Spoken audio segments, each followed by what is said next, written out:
Welcome to Poemalogues. My name is Dasha Kelly Hamilton. I'm going to be your host for a conversation today about freedom. And what Poemalogues is a chance to enter a conversation that we're all having all the time anyway. What it's not is an evaluation of poetry, although poetry is going to be our doorway into some very interesting angles of these familiar discussions. So tonight, we're going to talk freedom. We have three guests that are going to come in and share their experiences, their stories, and just the first thing that popped into their mind to get them into this conversation. Poemalogues is a series as Milwaukee Poet Laureate, a program and initiative of our public library, although Poet Laureate programs are in most or hopefully many municipalities across the country. And what I wanted to do was have this discussion, many discussions. And when I thought about freedom, especially in these specific days, I think a lot about how freedom is for all, but it definitely has a different tailoring for all, for many, and for all. So the idea that freedom is a range of motion, the idea that freedom is a power to move or decide or to love and to live that everyone as a citizen would have, and we all know that that's not actually true. And that the concept of freedom, that we don't all appreciate, that it's not one size fit all, and that these custom designs aren't always designs that we get to customize on our own. They're knockoffs that are handed down and handed over, and we see it. So the idea that people don't grasp that the idea that our freedoms are not the same, are not well suited or fitted, still perplexes me. Still perplexes me that we're having this conversation about how different our experiences are. So I have a poem that led me to a conversation, the ones that get tense, whether you can appreciate that someone's having a different experience because of their looks, whether or not their hair, whether or not because they went to school or not, because they were the middle kid or the favorite kid, whether you can appreciate exactly what that experience is, just know that it's different. And freedom is the same way. So I think I've thought a lot about in these days where freedom to go golf in a pandemic is different than the freedom of going to get some fresh air and playing basketball, where the freedom of going to just get out and enjoy yourself is different in one side of town, where others, particularly where you live in neighborhoods where people of color congregate, live, breathe, raise their children, go grocery shopping. We have to have a reason or we're going to get ticketed and arrested. The idea that freedom of voice, want you to have that, even if you're exercising it to endanger other people's lives. It doesn't look the same. So that's a poem I'm going to land on. And I'm curious to hear these other angles, how we get into this conversation of freedom. And remember, poems are just an expression that you maybe thought or didn't consider. And we're going to find those ideas on the screen, not so much about a literary discussion of poetry. My first guest is going to come and share his ideas about freedom, or his conversation into freedom, all the way from Atlanta, Georgia. Everybody, please, from your chairs, get some thunder in the sky from Mr. Jon Goode. Jon, how are you? Fantastic and wonderful and incredible. Yourself? All of that at once? At the same damn time, yes. At the same damn time. As you should be, as you should be. Tell me, what did we interrupt for this conversation? Been writing all day. I've been hired to write this television program. And so I've been working on it. Got 4 episodes done, got 4 more to write. And when this pandemic lets up, hop on a plane to LA and talk about it. We like all of that. I'm sure having this focused time helps your focus, but has this been dramatic help for you to focus to crank it out like that? Or is this how you write anyway? Well, the interesting thing is I rarely write at home. Like I usually go to a cafe. I write somewhere else. So it's been an interesting challenge to write at home because I never do it. What is challenging about writing at home for you? It's that there's laundry and then there's dishes and then there's it's just and you're so talking much, to there's so much stuff you can do other than the thing. So I when you're at a cafe, you just drink this coffee and write these words. That's true. Well, tell us a little about who you are. What's your whole life story in like 90 seconds? Oh, okay. I'm John. I'm Barbara and John's boy, raised in Richmond, Virginia, south side of that city. Mm. Uh, I've lived like a few lifetimes. I was in the Marines at one point. I was an accountant at one point. And then now I'm a writer of things, written stage plays, TV commercials, poems, novels, books, ransom notes, whatever you might need. I'll write it for you. I'll make it beautiful. If I do your ransom note, they'll give you the money. I promise. I I pro- promise. and they'll have a different an awareness about their whole purpose in life too. They will. To have all of that in there, all of those stories and genres of writing, just wondering if it was a tension if when you were accountant and when you were in the Marines, or did you not even know to mine for that? No, it was I wasn't writing anything. It's this interesting life is an interesting thing if you let it be. Where you try on all these coats to see what fits. And so, you try on a Marine Corps coat and you're like, this is restrictive. Let me take this coat off. You put on an accounting coat, you're like, this is boring. Let me take this coat off. And so, keep on doing coats till you find one that fits. Man, I'm writing that down. Life is an interesting thing if you let it be. If you let it be, You do fight. life got a way of making you live it. Well, tell me, John, how did you enter this conversation of freedom? Well, when you first mentioned freedom, the first thing I thought about was when I quit my last job, my my last day on the job, which was I didn't think it was going to be my last day. I thought I was going to work a full day, but I was at work at 8. I was home by 10. Mhm. It just came over you? The day took a hard left, like a hard left. You ever be driving and you see that sign, and it says that hard arrow, like to let you know. It was one of those. It took an unprecedented left that left me unemployed. God bless them. Was it all the way that you envisioned? Because we all, not all, but you may have had, many folks have had that envision while you're in the bathroom brushing your teeth, getting ready to go to that job you don't want to go to about. And if she says one more thing to me, and while you driving, what I should have said. So it wasn't in that 2 hour, that compact 2 hours. Was it what you thought? Oddly enough, I said that exact phrase to the person when I quit. I said, if you say one more thing to me, I'm gonna quit. I said that to her. She said, one more thing like what? I said, that's it. That's it. That was it. I Is typed up that my your nature? resignation letter. Hmm? Is that your nature? Were you a dare me to kid? Were you because I said it, put my word on it person? I'm more of a like this far and no further type person. Like we can cross the Rubicon and we can't go back. Like once we cross the Rubicon, all we can do is go forward from this point. There's no going back. So, you know what I mean? She pushed the boy too far. She had pushed the kid too far. And goddamn it, I had to show her. Shit, I know where the door is. Shit, I can find it. I can find it with my eyes closed. And when you found it, what was it? What was it like on the other side? Was it freedom? It was. I mean, man, let me just say, I got an extremely charmed and blessed life. I can't deny it. So I'd gone to the National Poetry Slam 2006 in Austin, Texas, and I'd come back to my accounting job, and this girl named Keisha, she said, call her Keish from Brooklyn.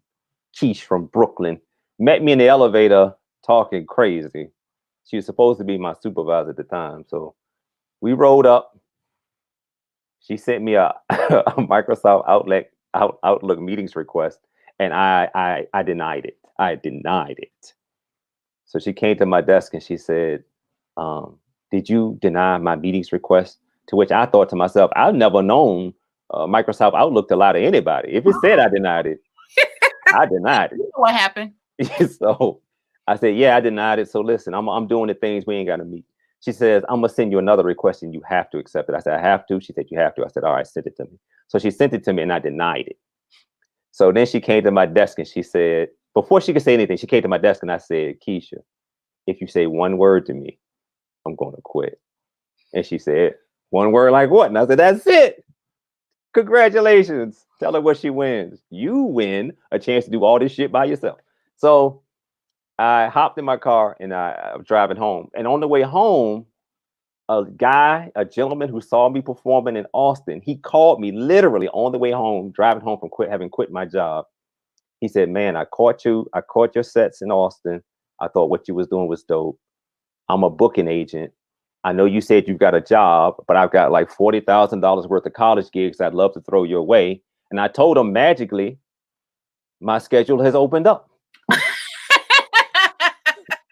Won't he do it?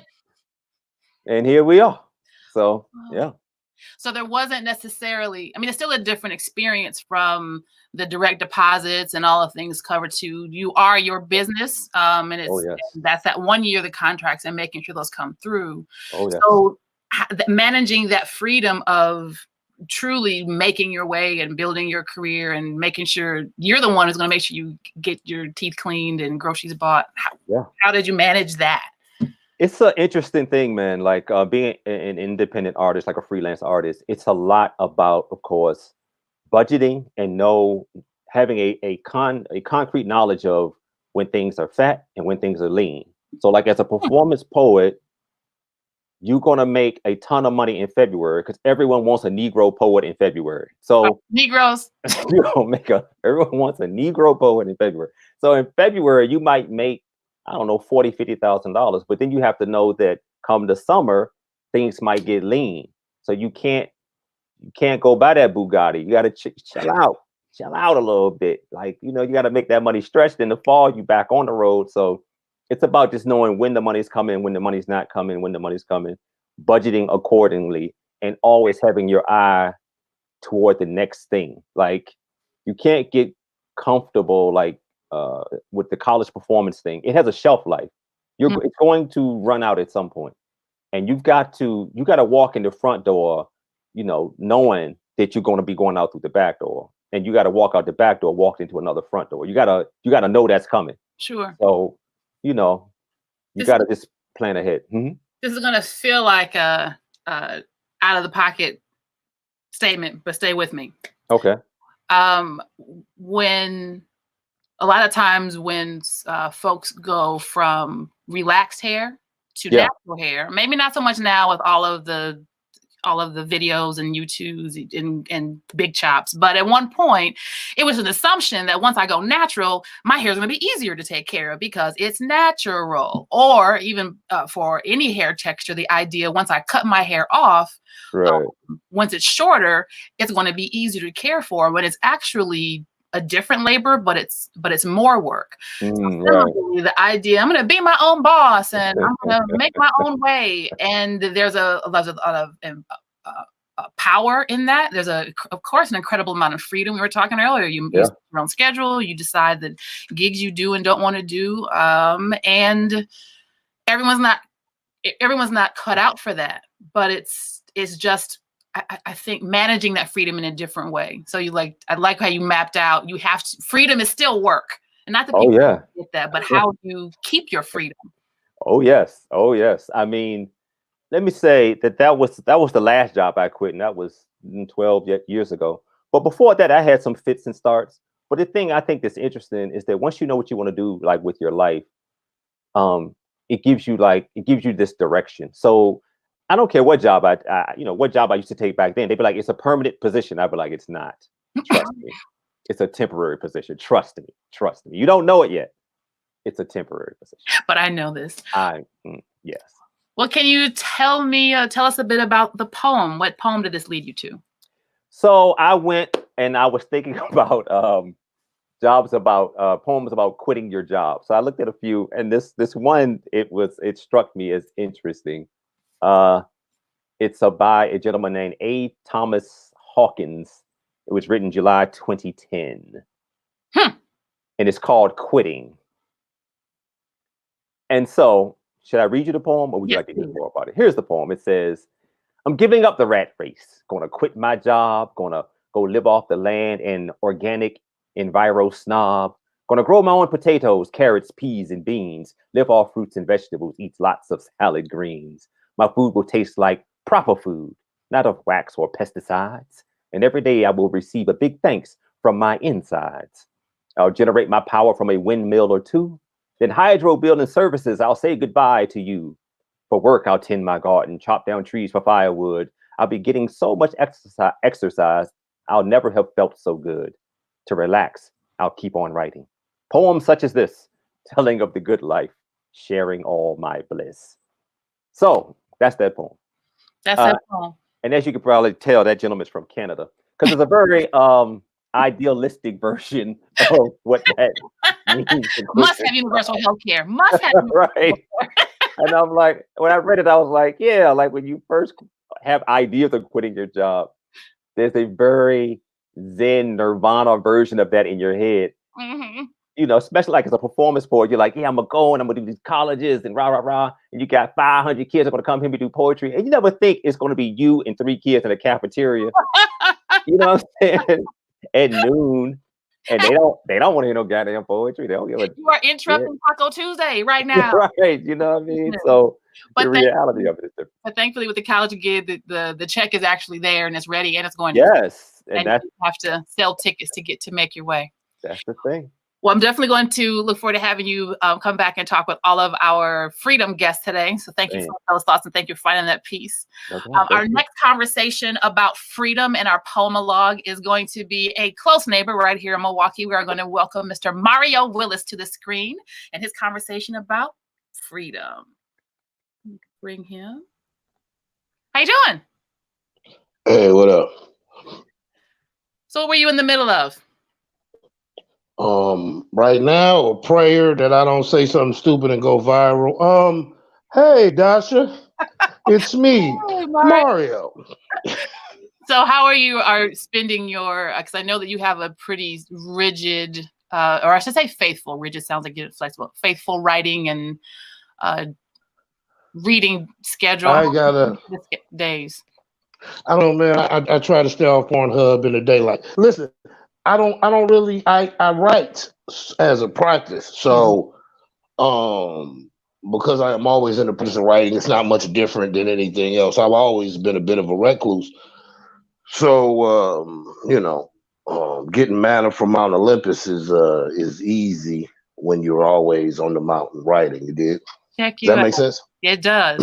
So were you working on something right before or? Not in particular. Losing some weight and and trying to. Because you're. I'm sorry, I think about that. Zoom yoga?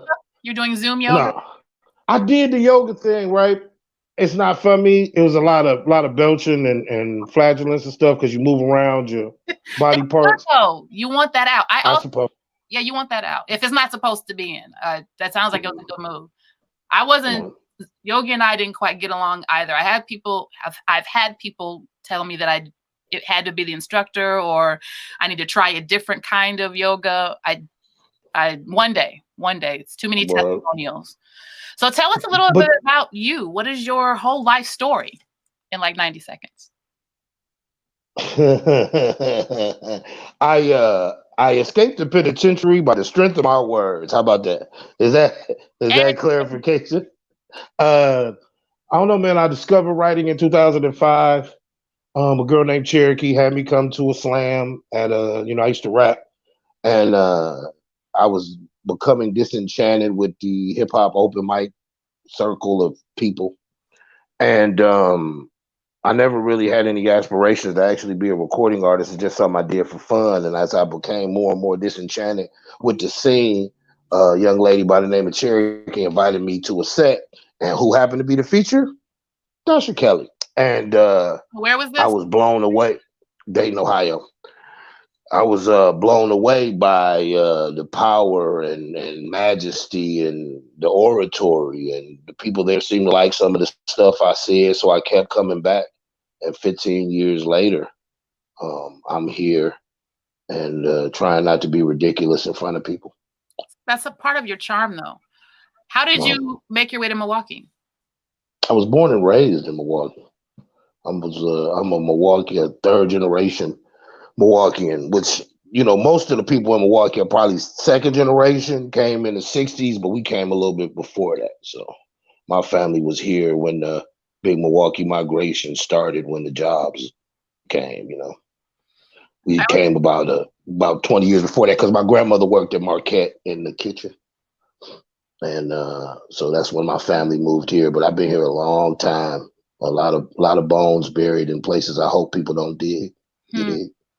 I always appreciate and for people having any conversation about the place they're from, you know, like it's like a romance, it's a definitely a relationship, but especially you have a unique affection for the city. Word. I don't know if it's unique, man. I think I just try to articulate it. I mean, it's home. I mean, good, bad, short, or indifferent, it is what it is. I suppose people from Baltimore feel a certain way about watching The Wire, and as much as I feel a certain way about hearing reports about our fair city and the way that it's treated in the media. As much as the riots happen, Sherman Phoenix happened too. There's, light and darkness and everything. And when you're dealing with a city as segregated as Milwaukee, sometimes those people reporting about communities are not people actually from those communities. And so what ends up happening is you get a disjointed view of the magic that happens in those communities. I think that sentence makes sense. Oh, it kind of fell apart coming out of my mouth. It does. Well, tell me, where did you enter this conversation about freedom? Well, I mean, when we first started talking about freedom, I thought about freedom in the confines of privilege, right? Like we think about freedom as this universal thing. You know what I mean? You alluded to it in your opening monologue about how privilege can characterize freedom, right? Whether it's financial, social, whatever it is, and how whatever those privileges are, and how that can affect your ability to access the freedoms that you are promised. You dig? Yes. You grow up in an impoverished community. The amount of healthcare available to you is different than somebody who grows up in the suburban areas where, there's an excess of hospital beds and private doctors. They talked about COVID when it first came through, how it was affecting minority communities. I mean, it's just because we get substandard healthcare. And a lot of people, especially Black men, don't go to the doctor on a regular basis, either because of financial reasons or cultural reasons. And we have a lot of underlying conditions because of that. So when you get sick with something serious, all these undiagnosed problems come in the forefront. Says the morbidly obese smoker. but I've been in the crib though. But I've been safer at home, fam. Go ahead. Who also fills his world with joy and poems. And the other stressors that we had one of our earlier conversations about freedom was Dynasty Caesar was on, and she was saying that kind of gives a side eye to even the idea of freedom, because as much as you can claim that you're free and you have these free thoughts, are you really, if you're in a city, as healthy as you can be, as healthy as you know how to live, but the stressors and the oppression and the segregation and all of the things that are going to impact your health have already limited how healthy you're actually going to be, which is really at the other core of why our Black and brown men are being hit so hard by this condition, not just or because they have poor health and access to health, but the stressors of trying to make it, the stresses of being in this day and age, right? Makes it another challenge. Yeah. That makes sense. I understand privilege. I understand privilege in the context that America is a capitalist society, right? So it's designed to give you access to your rights depending on how much capital you have. You know what I'm saying? Like it's not. If you ain't got the freedom is great if you can afford it. You know what I'm saying? What your boy say? If you think something's for free, you must be dumb, right? I don't know, man. What I'm certain of is that white America's view of freedom is not the same as it is for people who are trapped in these ghettos and these low-income environments and these communities that we are socialized to think that in order to be genuinely a part of the culture, we have to remain in. You know, I know some lower middle class black people that still want to stay in the hood when they could move out to suburbia because they want to stay genuine. But white folks don't have those problems. They ain't got to stay. I almost said it. Forget it. They ain't got to stay in Racine to prove they somebody. They can move out to White Folks Bay, Whitefish Bay. You know what I mean? Yeah. Racine thinks I'll be talking about them bad. I was just joking. But anyways, the reality is, we feel this onus to prove our blackness, even when we achieve a certain amount of success by remaining in the environments that we struggle so hard to get out of. If that's our story, you know, or if you're a middle class black person, you know, this feeling of not ever being black enough. You know what I mean? What do I got to do to be black too? Do I got to get hypertension and high blood pressure and get into an abusive relationship? Like, I don't need to do that and prove I'm black, and you don't. But all of those are privileges, and all of those things correlate back to what we were talking about, this cycle, this exasperated cycle of the way that we deal with this culture in the communities that we have built or that were built for us. And then, like, I was so aghast at the fact that they were giving out $500 fines to people that was outside. These people don't have $500. They don't have $500 to give you. So you can give them a $500 fine. Effectively, what you did is just sent them to jail. If not today, in 6 months. And we know one of the last places it's going to be possible for them to get this virus out of is the jails. You understand what I'm saying? These people are stagnant, and these, you know what I mean? And these services aren't clean, and it's insane, but whatever. Yeah, and even and I understand the argument's going to be, well, we need to have some kind of a deterrent. Well, we need to have a deterrent for people, but why are we being policed when everywhere folks are golfing and now getting their hair done? So the fact that it's a policing and you're ticketing, and that has not stopped many of the other citations that people get. They toss them, like you said. Now you just tacked up another ticket that is or isn't going to get paid, and for what? And because the relationship between the citizenship and the police is adversarial. Where it was a time in my communities and these communities where the police would come out in the cruiser and have a nice conversation with people to explain people, but the police don't have time, and it's easier to give a ticket. And the fear of a ticket weighs on the head of people who are already financially the poor folks again. There's that privilege wearing this ugly head. Now, if you got the privilege of having $500, you go outside anytime you want to, because it's about capital. You can be just as free as you want to if you can afford it.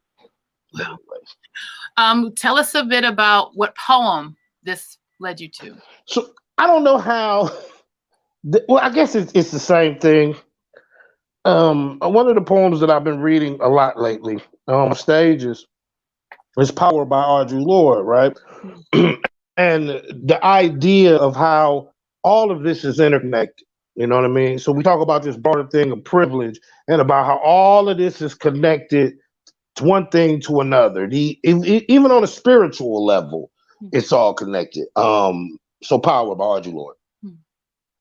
The difference between poetry and rhetoric is being ready to kill yourself instead of your children.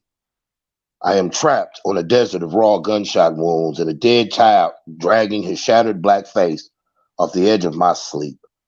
Blood from his punctured cheeks and shoulders is the only liquid for miles, and my stomach churns at the imagined taste while my mouth splits into dry lips without loyalty or reason. Thirsting for the wetness of his blood as it sinks into the whiteness of the desert where I am lost, without imagery or magic, trying to make power out of hatred and destruction, trying to heal my dying son with kisses. Only the sun will bleach his bones quicker. A policeman who shot down a 10-year-old in Queens stood over the boy with his cop shoes and childish blood and said, "Die, you little motherfucker." And there are tapes to prove it. At his trial, the policeman said in his own defense, "I didn't notice the size nor nothing else, only the color." And there are tapes to prove that too. Today, that 37-year-old white man with 13 years of police forcing was set free by 11 white men who said they were satisfied. Justice had been done. And one black woman who said they convinced me, meaning they dragged her 4 foot 10 inch black woman's frame across the hot coals of 4th century of white male approval until she let go the first real power she ever had and lined her home womb with cement to make a graveyard for our children. I have not been able to touch the destruction within me. But unless I learn to use the difference between poetry and rhetoric, my power too will run corrupt as poisonous mold, lie limp and useless as an unconnected wire. And one day I will take my teenage plug and connect it to the nearest socket, raping an 85-year-old white woman who is somebody's mother. And as I beat her senseless and set a torch to her bed, a Greek chorus will be singing in 3/4 time. Poor thing, she never hurt a soul. What beast they are. Power by Arjun Lord. So correlation. So this energy that becomes the product of a promised freedom that needs an accounting creates this adversarial nature with the police. The police look at you like, who is you? Where you got to go? Who do you think you are? When you black, when you white, you get a whole nother dealings with the police. You get a whole nother dealings with the judicial system, the electorate. As a matter of fact, I was telling a friend H1N1, ran through and killed tens of thousands of people too. But it was killing babies, and babies don't vote, so we didn't draw as much attention.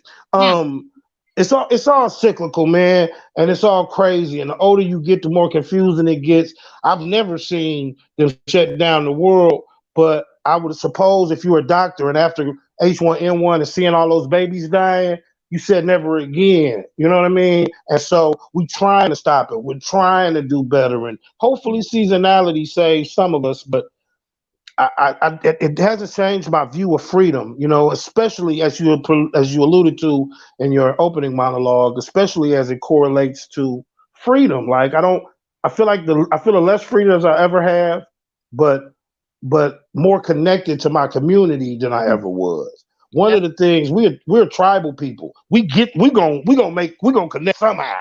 You understand what I'm saying? Especially with the people who are important to us, to find a way in order to communicate these drum beats, so to speak. You know what I mean? Right. Come listen to these drums, right? Nice. Thank you for that, Mario. Oh, I can't wait to have you back on stage and hear you some more of your thoughts and some feedback on just some of those things you shared. Definitely, you can be as free as you want to be if you have the capital to do so. So our third conversation that we're going to bring to the screen is coming to us from Los Angeles by way of Charlotte, by way of Columbus, by way of, I think, Neptune right before that, is Mr. Ed Mabry. Ed, how are you? Incredible. How you doing? I am good, thank you. I'm good. I'm well. So this is we've got a dreary, rainy day, but that means it's not snowing. And here in the Midwest, anything could happen. Rona got in everybody's head. Mother Nature is just flipping out. We don't know what's going on. But it's good to be on the screen talking with you. So, what were you in the middle of? What did you interrupt for this discussion? Perfect timing. I guess I'm not as popular as everybody else. I have a little bit of time on my hands. So. I taught some workshops earlier today. I have taught 3 workshops already today. I have an interview for tonight. So right now, this is the important thing that's going on. So tell us a little about your story. What's your whole incredible narrative? 90 seconds. 90 seconds. Yeah, it was boring as hell. Got into poetry because I got my heart broken. Went to a poetry venue, read a poem that was horrible and so long it took 4 weeks to read. Like an idiot, came back the 5th week and kept on coming back and never walked away from it. That was 20 years ago. Now I am feeding my large frame and paying my bills and putting 5 on someone else's in the name of poetry, which is something I never would have dreamed would be possible. So I'm thankful for it every single day, kind of what John said. Touring and being a professional, creative professional at this point is just a ridiculous notion. I'm supposed to be nursing 2 bad knees right now after retiring from being a fullback on somebody's NFL team. So that's the 90-second version of where I am right now. Moved to LA to transition from poetry being the big breadwinner into acting, into voiceover work, into screenwriting. I'm going to ask if you can put your earbuds in for me. Yeah, it's in. They are in? Yeah. Oh, maybe it's my Am hearing. I echoing? No, it's clearly it's me. No, are you hearing echo? It's the room. Ah, it's the room. So next time when I send the email, I'm going to ask you to also do some soundproofing to where you reside. But that's okay. That's okay. So you were just the assumption, going back to the knees. I don't think assumption that you would go into sports. So did you hide this artistic writing thing? Did try to be the brute, or Good are question. you a former athlete who found an artistic side? What's that part of the I have a story? weird question about the sound. If I'm sharing the watch party, would that affect your sound? Perhaps. Okay, then I'll just exit out of it. No. I'm sure it's me. I'm sure it's me. Someone will give us a note if it's uncomfortable. The people are talking to us. So. Okay. So how did I get into poetry? Yeah, I'm just curious. You mentioned here you are making your a living as a writer and a poet and on the artistic end, although the story has it you should be nursing 2 bad knees. So I'm asking, was there a sports career that you detoured from, or was it assumption that you would? Yeah, it was assumed that I was going to go that route. It was assumed a few things. It was assumed because I was big and black, I was going to play for the NFL. I was going to go to college for it. I actually got accepted to Texas Tech. And then I decided again that love reared its ugly head. And she was 1 year behind me. So she said, wait. I said, okay. The school said, what the hell? I said, I'm waiting for love. And then we'll both go to school together. And then she decided to get with someone else. So much for that part. I went to the school like, okay, I'm ready now. Let's do this thing. Education, football. Yes, Texas.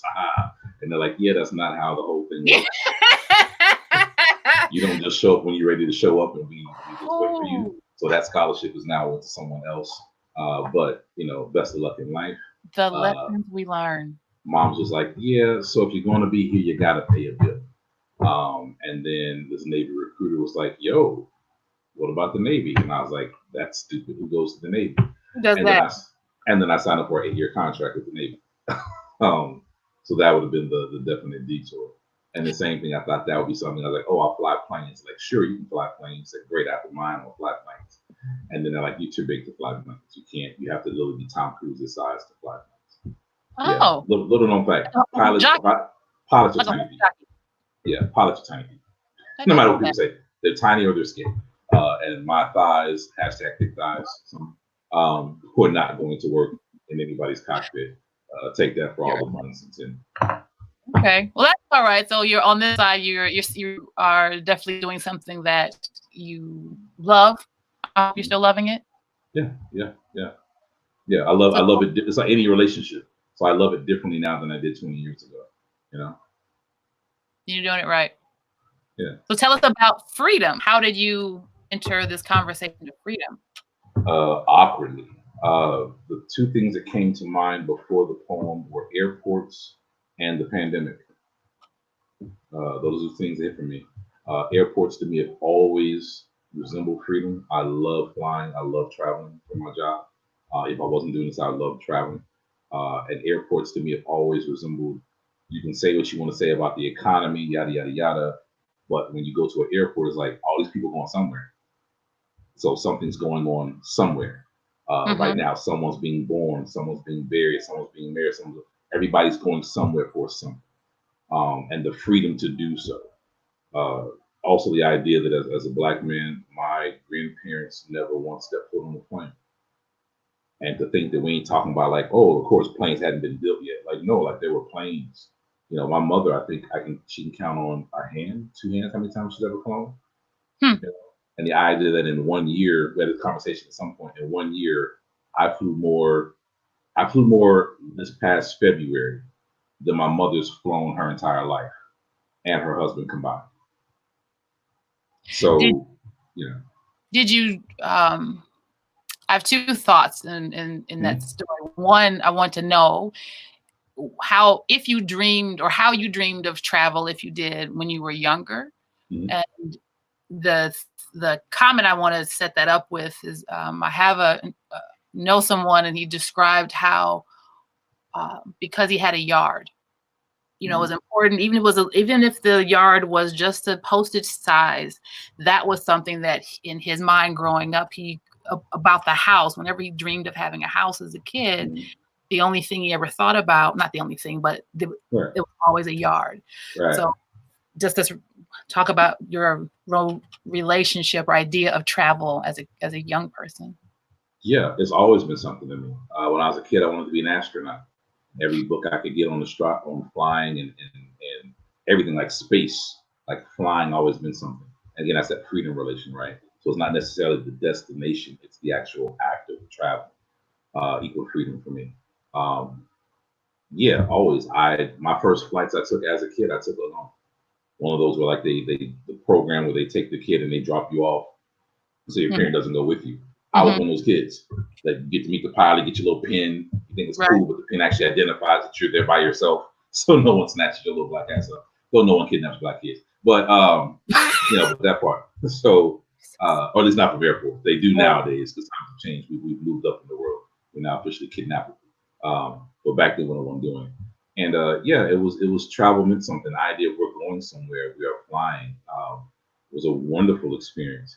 And to me, to always equal freedom. So being in the air, being at an airport, being at a train station, bus station, but mostly airports, always equal freedom to me. I was taken to watch. This is how old I am. I was taken to watch some rocket take off. I don't remember which one it was. It was at Cape Canaveral. Actually, my mom took me there to Florida. That's how hardcore I was about wanting to be an astronaut. And we actually watched it. We were at a hotel and we watched the rocket take off some decades ago. And that was unforgettable. Like that experience of just being there for that. The same thing, it was just that. My problem has always been, I want to do that and not come back. Right. Yeah, like, so freedom to me is just there. You know what's interesting, listening to you and just the excitement now as a grown ass man, telling the story of what the younger version of you was able to experience. I hear that. And I also what that's done for you, right? Just the idea of being able to witness not just the rocket takeoff, but to have travel be connected to freedom for you, what that's going to shape in you, what's possible. So when I was thinking, oh wow, you're talking about astronauts, you had to be popular in the 3rd grade, because it also gave you permission, right? It also gave you permission to think outside of what folks tried to tell you little black boys should be interested in. For you to imagine yourself in places that you've actually gone. So I'm also thinking how, even though you're talking about physical travel, that always gave you a possible. So I'm not surprised you're not playing football and doing whatever you did in the Navy, that you're being creative. But what I guess. Yeah, we're going to talk about the Navy. I made mixtapes in the Navy. Your tax dollars would work. I made mixtapes. Just ruin the whole government thing. I made mixtapes. I knew this was not for love of country, and you were paying bills and making mixtapes. That part I get. So tell me, so freedom, you thought of travel, and that's the freedom to move around and to go places and to be as expansive. So what are you dreaming about future forward? Since you're talking about travel and dreams and being in outer space. That's what got me with the other part was the current pandemic and how it's going to force us to reevaluate what freedom means on an individual level, a community level, and as a country, what freedom means, right? When this is over, how does it affect my job as a creative professional to tour? What does that mean in terms of freedom? How I tour, how I perform, where I can go. Some of the shows being turned virtual has become a thing. So it's giving me the freedom to maybe have on some sweatpants instead of suit pants, and the freedom to do this from home, but also what that means, what that ties into, the lack of travel or the connection. I've been thinking quite a bit about how, when this is all said and done, how are we going to travel? I don't know, this is it's very concrete, but it's also abstract for me, right? Like I'm big into like how the airlines are being affected. So what that means, so the airlines shut down, they cancel flights. What does it mean when Delta 2 days ago asked the government for permission to shut down all operations in 25 cities? Like, how do you come to that conclusion? So you're saying these 25 cities as business, these 25 cities cost us money.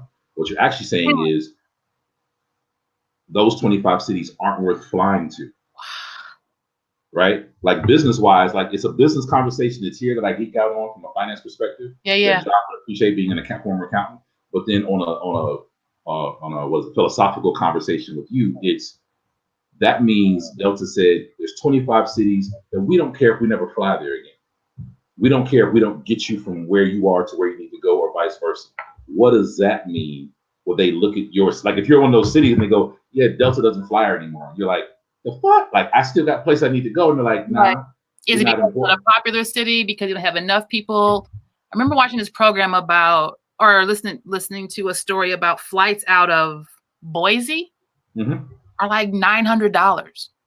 And it's with that same mindset of, yes, we know that you all have places to go, but it takes so much for us to come there. So exactly, you pay out the ass for it. Yeah, yeah. And then like, shoot out to my time in regards to travel like that, and it just and then that kind of rabbit holed me into the idea of where I grew up. So I grew up in Dayton, Ohio. And the last time I went there to visit, or second to last time I went there to visit, my mom drove me around. I took pictures. I was like, yo, take me to the house we grew up in. She's like, you don't want to go. Take me to the house we grew up in. And the house we grew up in is now a trap house. Like I had a gun pulled on me to take a photo of. The neighbors used to snitch and tell her when I had girls over, if I cut school, if I was late for school, if I snuck home early. Doing God's work. Basically. Their house is now gone. Not for sale. It's just a patch of green grass. But the house I grew up in is still there. The elementary school I went to is gone. And there's nothing in place of it. It's just green grass. The junior high I went to is now gone. The daycare I went to is now gone. And they all are now just green grass. Okay. And I was like, so you're saying this entire, but the neighborhood's still there. There's still people that live there. So they still got kids. So you're saying this entire neighborhood is no longer worthy of education. It's no longer worthy of transportation. All the buses no longer travel through that neighborhood. So again, so talking about freedom, it's like, so freedom to fly is cool. How's it going to change after this? And what does that mean for my career? But then also, what does it mean for certain people? Like if they just can't go somewhere anymore, how's that being impacted? And then that made me think of growing up there, like, wow, so this entire city, this entire eight block neighborhood still exists, but there's no longer schools here, but there's still people here that need education. So where are they going? And what does that mean in terms of freedom? And that was pre-pandemic. So post-pandemic, I don't know what the hell they're going to do. Yeah, we're hoping that, not hoping. Yes, everything and everyone is going to rethink all the things. Right. But the hope that rethinking is also going to, we also want it to be with but a more pure reality or morality or some integrity. Yeah. And hoping to have clean dishes and dirty water is an unreasonable expectation. So you're absolutely right. This concept of freedom, we all know we're gonna redo things, but we need to scrap it and start over. I would love to have your poem. My goodness, what poem did that lead you to? Oh yeah, and it's actually short. Let me do two, but either one is fine, and they're both extremely short. So let's do. Let's do this one. The Sea Turtle and the Shark. It is from Melvin B. Tolson. Strange but true is the story of the sea turtle and the shark, the instinctive drive of the weak to survive in the oceanic dark. Driven by hunger from abyss to shoal, sometimes the shark swallows the sea turtle whole. The sly reptilian marine withdraws into the shell of his undersea craft, his leathery head and the rapacious claws that can rip a rhinoceros's hide or strip a crocodile to fare thee well. Now, inside the shark, the sea turtle begins the churning seesaws of his descent into pelagic hell. Then, with ravenous jaws that can cut sheet steel scrap, the sea turtle gnaws and gnaws and gnaws his way in a way that appalls, his way to freedom, beyond the vomiting dark, beyond the stomach walls of the shark. # Go Sea Turtles. You know what? I'm writing down sea turtles. Yeah, Melvin B. Tolson ain't no joke. Yeah, in a moment of inspiration, when it feels like the machine is out here trying to get us, because it's out here trying to get us. Right. Turtles we are. We'd love to bring all the gentlemen to the screen. Ta-da. Ta-da. Like magic. Freedom. Yo, I'm about to start a sports team, the Sea Turtles. I feel it. The Atlanta Sea Turtles. The Atlanta Sea Turtles, where we have no sea. It's going to be something. That's going to be an amazing team. Shout out to Dayton, Ohio. Like everybody, Dayton, Ohio made like 3 appearances since we've been talking. I was like, yo, Dayton's hot right now, son. That's where it is. That's home. Yeah. Oh man, this was dope, man. So, Mario, yoga stressed you out? Yoga stresses me out, yo. It stresses me out. Yoga, it ain't. You ain't supposed to been like that. I'm convinced of it. It was just a lot of flatulence I didn't expect. It was just a lot of flatulence I didn't expect, and I wasn't really prepared for on an emotional level. Yeah. I mean, not to say that I don't fart. I'm a man, but at the same time, I don't be pooting like that. That was ridiculous. I'm sure the people in the yoga studio were unprepared too. I'm sure the people doing yoga with you were like, "The hell happened here?" Can we stop doing downward dog, please? Downward dogs. No more downward dogs. I heard everybody do warrior pose. I heard yoga is the shit, but my God. Yeah, bro. 2 points. That was a 2-pointer. I like that. Those were chakra parts. That's what it was. Those are chakra parts.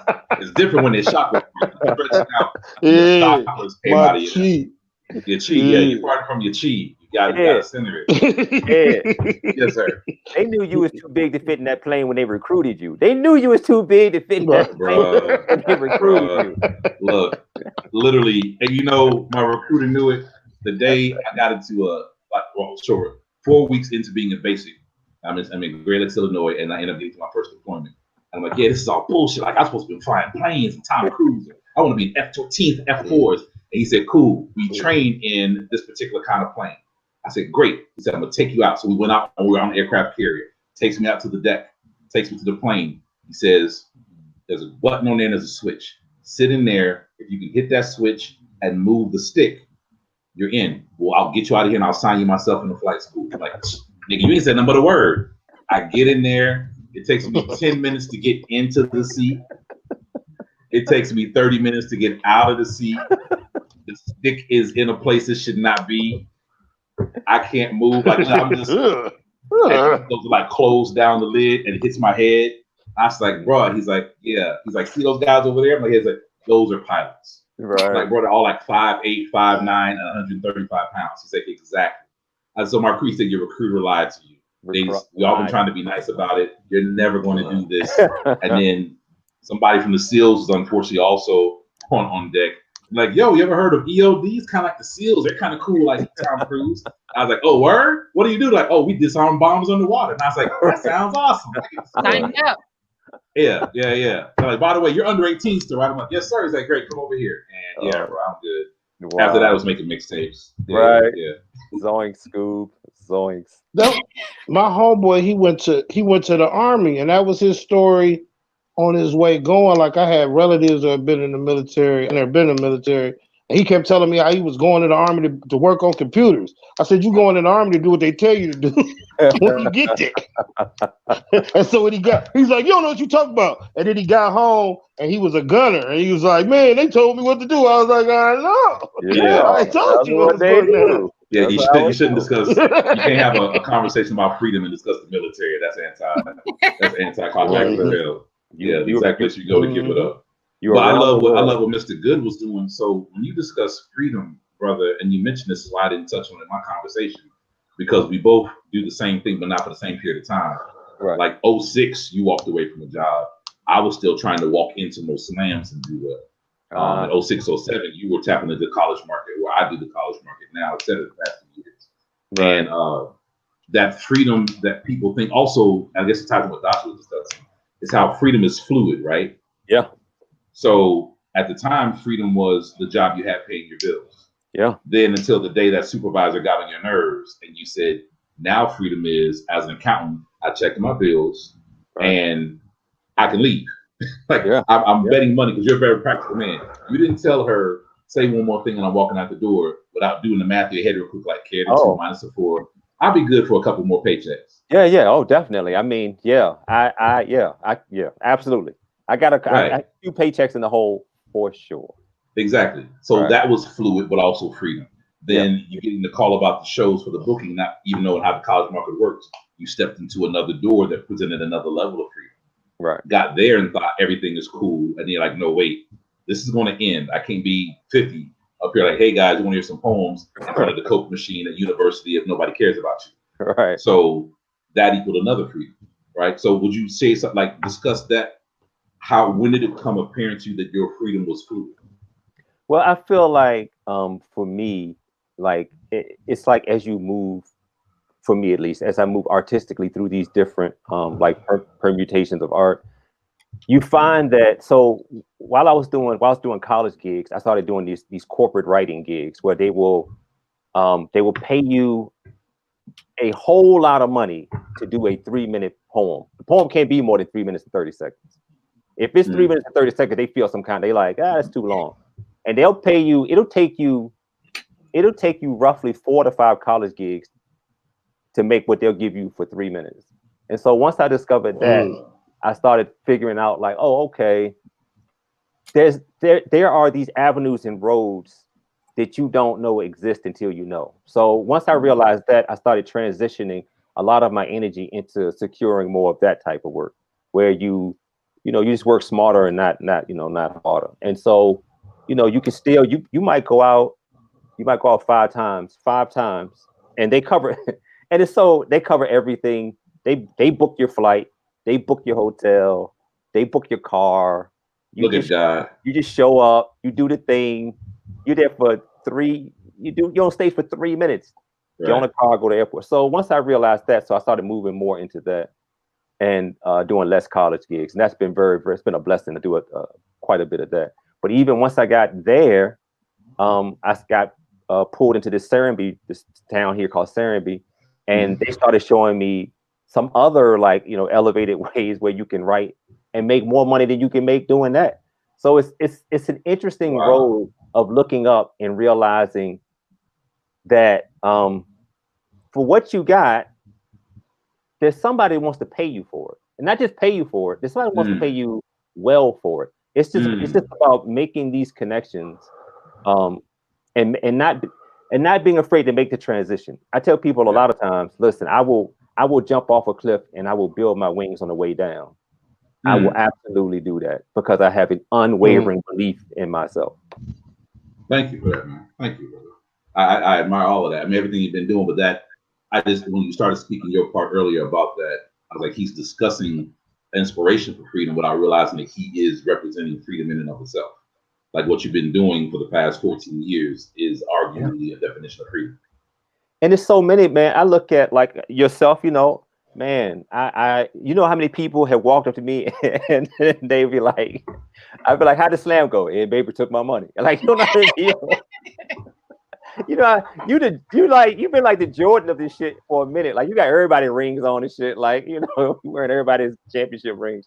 So I've been seeing what you do, but then it's cats that I really that I admired that also have definitely found like a freedom within this writing arena, like Blues in North Carolina, what he's doing with the voiceover and work with NASCAR in Asia, and he's moving to this leather work. And it's just amazing to see that for what we're doing, there is no blueprint for it.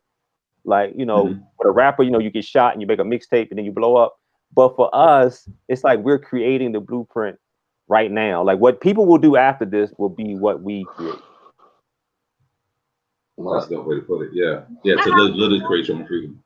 Yeah. I'm sorry. No, I was just saying my heart is warm. One, the three of you, your approach to the craft. I personally have the benefit of being a fan, and then just hearing you all talk about just how the craft and the discipline in it has moved you, not just professionally, but I also know it just kind of governs how you move through life, So I appreciate being able to see that played out in this discussion. I would like to invite if you all can have a closing thought, the lingering idea, comment about freedom. I'm looking at Mario. Right? We're all looking at Mario. What are you looking at me for? I've been church mouse in this conversation. I'm talking with the heavyweights of the band camp, and I'm trying to be quiet. Don't be looking at me, Bro, you got a beer and a cigarette or something over there. You doing it. You That doing ain't it. freedom. A Yeah, cigar. I'm waiting for the code of freedom from you. What'd you get for Nah, the piece, man, Mario? I mean, freedom is about privilege. I mean, and capital and having money and having the ability to be free, man. You got a freedom of talent. Some people weren't blessed with all these skills and ability, and some even have squandered them and are in a position where they're not upwardly mobile. You know, we talked about mobility, we talked about the freedom of confidence, and we talked about, you know, the freedom of isolation at the same time. And a lot of people go unloved and unnoticed. And you know, when you sitting in this live, looking at these pictures of these powerful people in your field, you remember all the people who may not have had the same level of skills and abilities, who have gone unnoticed, are the people who aren't in the same financial situations because of lack of ambition or just a lack of ability, who find themselves face to face with death in this weird season, or illness or extreme illness. You know what I mean? I worry about the world, but I am conscious more of my freedoms and my privileges. And you know, I just ask that everybody that's been watching this be conscious of their own privileges and how that accesses them to be more free. Here's my short. See, we waited on it. It was right on time. And in fact, the piece that I'm going to close with, I just made me do a switch, Mario. So I was going to share a piece from Claudia Rankine, but it was between that and this one, and you made me go back to my first choice, which is Domestic Work 1937 by Natasha Trethewey. All week she's cleaned someone else's house, stared down her own face in the shine of copper-bottom pots, polished wood, toilets pull the lid to, that look saying, let's make a change, girl. But Sunday mornings are hers, church clothes starched and hanging, a record spinning on the console, the whole house dancing. She raises the shades, washes the rooms in light, buckets of water, octagon soap. Cleanliness next to godliness. Windows and doors flung wide, curtains two-stepping forward and back, neck bones bumping in the pot, a choir of clothes clapping on the line. Nearer, my God, to thee. She beats time on the rugs, blows dust from the room like dandelion spores, each one a wish for something better. Thank you for being part of this Poemalogue. Thank all of you who are watching for being part of this discussion. We'll be here next week, Wednesday. We are extending it since our shelter in place is extended into the end of May. We will be continuing our Poemalogues through the end of May since we'll all be here. And next week, we're going to talk about power. And you'll be able to pick this up at the Retreat MKE on YouTube and Facebook. Please share it widely. Subscribe so you don't miss the next one. And we're looking forward to seeing all of your work, gentlemen, out into webs again soon. Thank you for making time for this talk. Thank you for having me. Thank you. Hey. Hey. All right.